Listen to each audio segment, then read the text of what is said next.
네, 여러분 안녕하세요. 한 잔씩 즐기는 자바코딩 레시피 한자코레입니다. 오늘부터 드디어 2장이 시작되었습니다. 2장 변수와 자료형에 관해 배우는 챕터인데요. 오늘은 2장 첫 번째 구강 변수의 첫걸음이라는 제목으로 첫 번째, 변수란 무엇일까? 그리고 변수 어떻게 만들지? 두 가지에 관해서 알아볼 건데요. 이 장이 변수와 자료형이라는 제목을 가지고 있는데 그 제목 그대로 변수라는 것과 자료형이라는 것에 관해 알아볼 거예요. 그 중에 변수가 무엇일까? 변수의 개념 알아보기, 그 다음에 변수는 어떻게 만들지? 변수 선언 문법을 알아보는 시간을 가져보도록 하겠습니다. 자, 첫 번째로 변수란 무엇이냐? 변수가 무엇인지 알기 위해서 우선 개념 하나를 잡고 가야 하는데요. 컴퓨터는 프로그램을 실행하면서 필요한 데이터들을 메모리에 저장을 해요. 우리 메모리 지난번에 첫 번째 시간에 자바의 특징 다룰 때 잠깐 나왔었는데요. 컴퓨터가 있어요. 컴퓨터가 프로그램을 실행을 해요. 그러면은 프로그램을 실행을 하면서 컴퓨터는 프로그램 실행에 필요한 데이터들이 있죠. 그 데이터들을 메모리에 저장을 해요. 흔히 램이라고 부르는 그 녀석의 데이터들을 저장하는 거죠. 데이터. 이때 메모리에 저장된 데이터를 쉽게 접근할 수 있도록 하기 위해 필요한 게 바로 변수예요. 자, 메모리는 커요. 이렇게 생겼어요, 메모리가. 근데 만약에 데이터를 아무 데나 저장을 한다? 그러면은 다음에 또 필요할 때 못 쓰겠죠. 데이터를 저장을 하는 이유가 뭐예요? 저장을 해놨다가 다음에 필요할 때 그걸 가져다 쓰려고 저장을 하는 거잖아요. 근데 아무 데나 저장을 해버리면 못 쓰겠죠. 그래서 메모리도 주소가 있어요, 주소. 메모리도 주소가 있는데요. 이렇게 하면은 뭐 여기 0, 뭐 4, 8 이런 식으로 주소가 있습니다. 근데 이 주소를 프로그래머가 직접 입력을 하기는 힘들고요. 그래서 변수라는 것을 사용을 하는 거예요. 변수란 데이터를 저장하기 위해 메모리에 확보해 놓는 공간이에요. 여기 메모리가 있죠? 그러면은 변수라고 불리는 공간을 하나 확보를 해 놓는 거예요. 이게 변수예요.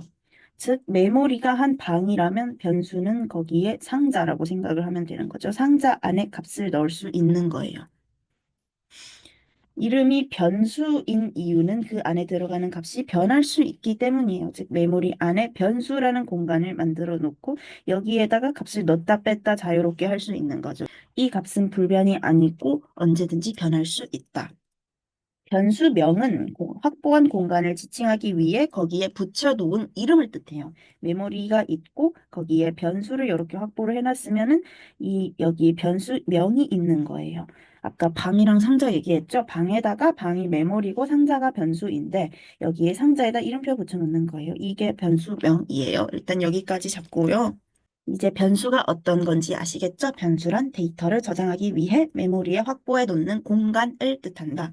자, 다음으로 변수를 만드는 방법에 관해 알아볼게요. 자, 변수가 뭔지 알았어요. 변수는 데이터를 저장하기 위해 메모리 안에 확보를 해놓은 공간이에요. 그러면은 이제 이 메모리에 변수를 어떻게 만드느냐라는 것이 문제가 되겠죠. 자, 변수를 만드는 방법, 즉 변수 선언 문법이라고 하죠. 프로그래밍 언어도 언어예요. 문법을 따라야 하죠. 그 변수를 선언하는 문장의 문법은 자료형 변수 이름 세미콜론이에요. 예를 들어서 int price 더블 밸류 이런 거지요. 여기에서 int 더블은 자료형 price value는 변수명이에요. 자료형 변수 이름 변수명. int 더블 이거는 자료형인데요. 자료형은 조금 이따가 나중에 배울 건데요. 쉽게 말해서 이 상자에 들어갈 값의 종류를 지정해 주는 거라고 생각을 하면 돼요. 뭐 여기는 정수가 들어갈 것이다, 실수가 들어갈 것이다, 문자가 들어갈 것이다. 그런 값의 종류를 지정해 주는 게 바로 자료형인데 나중에 더 자세히 배우도록 하겠습니다. 이렇게 하면 이제 value라는 이름을 가진 변수, price라는 이름을 가진 변수가 메모리에 생성이 되는 거예요. 메모리 있고 상자가 있는 거예요. 이게 이름이 price고 이게 이름이 value인 거죠. 이렇게 사용할 변수의 이름과 자료형을 결정을 해서 컴파일러에 알려주는 것을 변수 선언이라고 해요. 모든 변수는 사용하기 전에 반드시 선언을 해야죠.